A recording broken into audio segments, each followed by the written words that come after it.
Olá, senhores, bora para mais uma questão da provinha da Unirv. Olha só, sabemos que a aceleração gravitacional depende da massa do planeta e da distância em relação ao planeta em relação ao planeta. Então, ele está falando do campo gravitacional, ou também conhecido por aceleração da gravidade, que depende da constante gravitacional vezes a massa do corpo que está gerando esse campo gravitacional, e tudo isso é inversamente proporcional ao quadrado da distância dentro do planeta até o ponto onde vocês querem calcular a gravidade.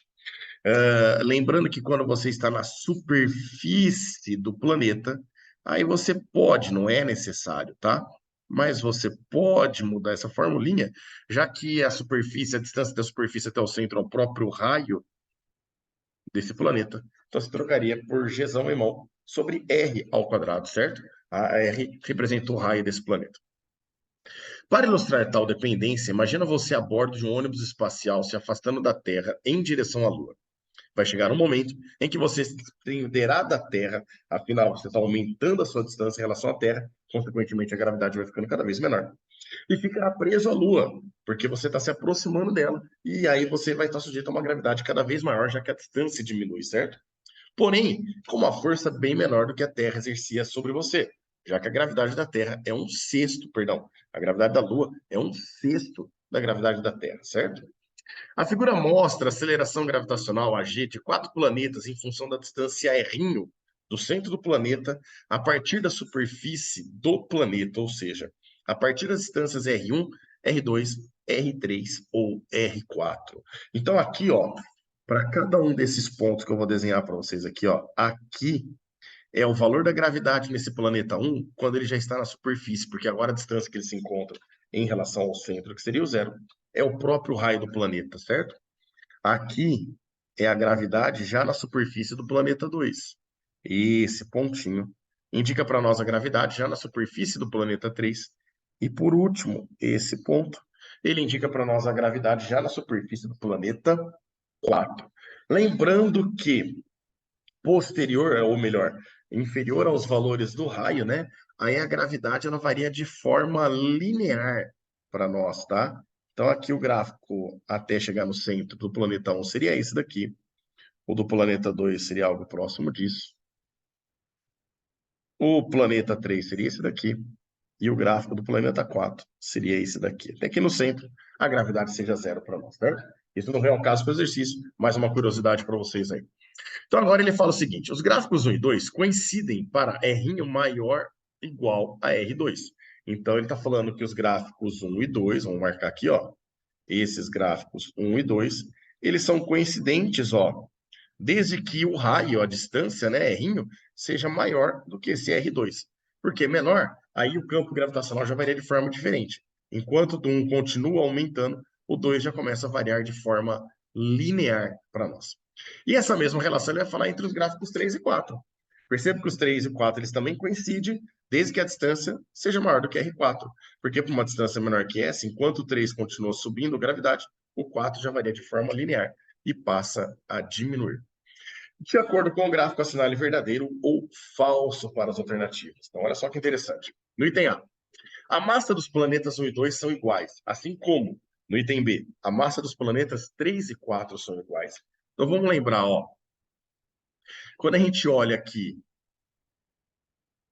para a formulinha da gravidade, campo gravitacional, a gente percebe que até os raios, até as distâncias, né? No caso aqui, nesse primeiro ponto, entre 1 e 2, até chegar nessa distância aqui, é coincidente o valor da aceleração da gravidade para eles, e também é coincidente o valor da distância que o ponto que está sendo analisada a gravidade se encontra em relação ao centro desses planetas. Então, eu percebo que se a gente comparar os pontos 1 e 2, no caso, os planetas 1 e 2, nós vamos poder falar que nesses dois planetas eles possuem a mesma aceleração da gravidade, quando eles estão à mesma distância. E isso, obviamente, respeitando essa condição, né? A distância maior ou igual ao raio R2.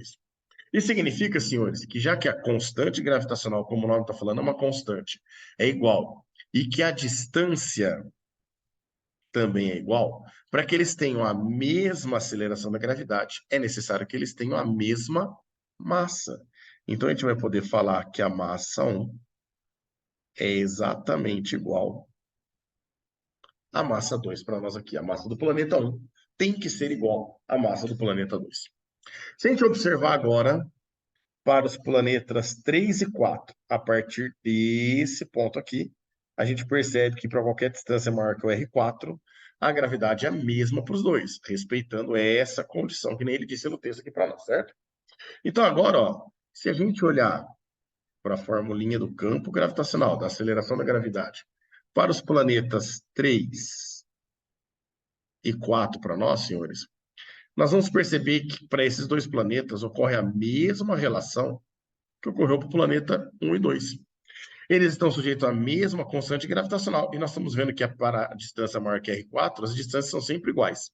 A gente percebe que o valor da aceleração da gravidade que eles geram no ponto é a mesma. E se tudo é constante, se tudo é igual, indica para nós que as massas também são iguais. Então, a massa 3 e a massa 4 são iguais entre si.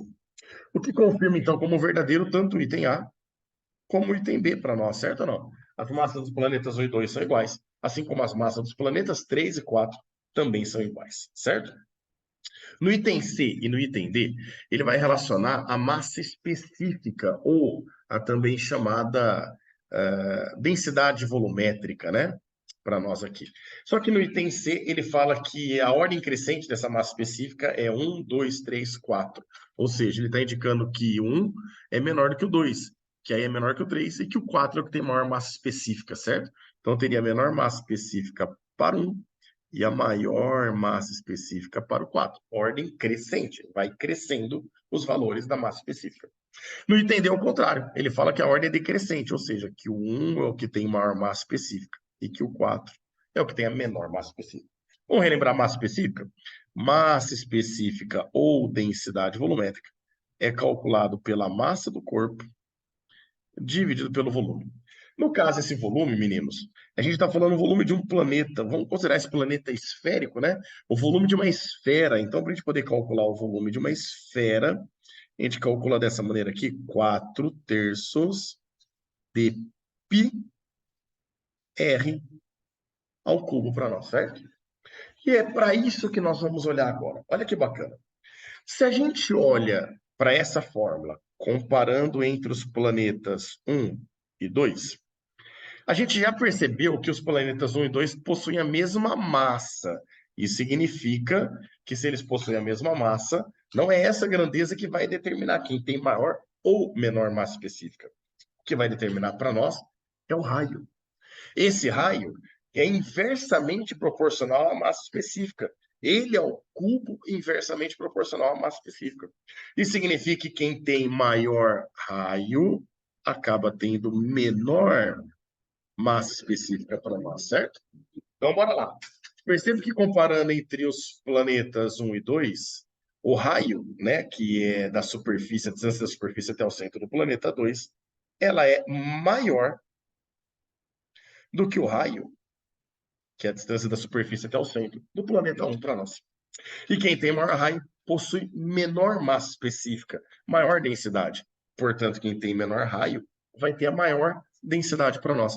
Então, a massa específica do planeta 1 com certeza é maior do que a massa específica do planeta 2, já que o raio do planeta 1 é menor que o raio do planeta 2. Vamos pensar, vamos raciocinar. Eles têm a mesma massa, mas um por ter menor raio, ele tem um menor volume e a massa dele está mais concentrada, mais densa, mais apertada. Isso gera uma massa específica maior para o planeta 1. Se a gente olhar agora para a mesma equação, só que agora para os planetas 3 e 4, nós vamos ter a mesma relação. Raio, as massas são iguais, então não é essa grandeza que vai interferir na maior ou menor massa específica, e sim o raio de cada um deles.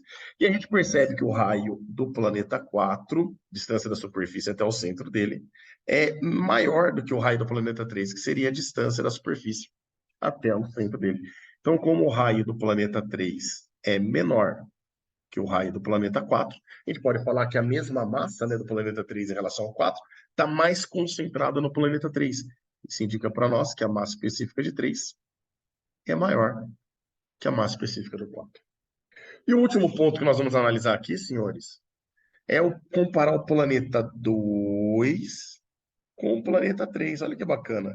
Percebo que eles têm o mesmo raio, né? A mesma distância da superfície até o centro. Então agora vai mudar a relação. O raio é que é constante para nós. Então nós vamos comparar a massa específica a partir da massa, certo? A partir da massa. E qual é a relação das massas 1 e 2, que são iguais, os planetas 1 e 2, comparadas a 3 e 4, os planetas 3 e 4, que também, por sua vez, têm a mesma massa. Então, olha só. Perceba que o ponto 2, ou o planeta 2, né, ele tem uma aceleração da gravidade maior do que a gravidade no planeta 3. A constante gravitacional é a mesma para os dois. Os dois têm o mesmo raio, a superfície deles está à mesma distância em relação ao centro para cada um deles. Só que um tem gravidade maior do que o outro. E isso significa que quem tem maior gravidade, com certeza possui maior massa para nós. Então, como nós sabemos que a gravidade do 2 é maior que a gravidade do 3, a gente pode indicar também que a massa do 2 é maior que a massa do 3, já que essa grandeza é diretamente proporcional à gravidade. Voltando para a equação da massa específica. Como o raio é constante para os dois planetas, 3 e 4, quem tem maior massa acaba tendo maior massa específica para nós. Isso significa que, como o 2 tem uma massa maior que o 3, nós vamos poder falar que a massa específica do 2, com certeza, é maior que a massa específica do 3. Percebo que do 1 para o 4, os valores da massa específica vão ficando menores. Ele vai decrescendo. Essa ordem 1, 2, 3, 4 é uma ordem para nós decrescente, que mostra para nós que o item C é falso e, consequentemente, o item D é verdadeiro para nós aqui. Fechou, senhores? Grande abraço a todos e até a próxima.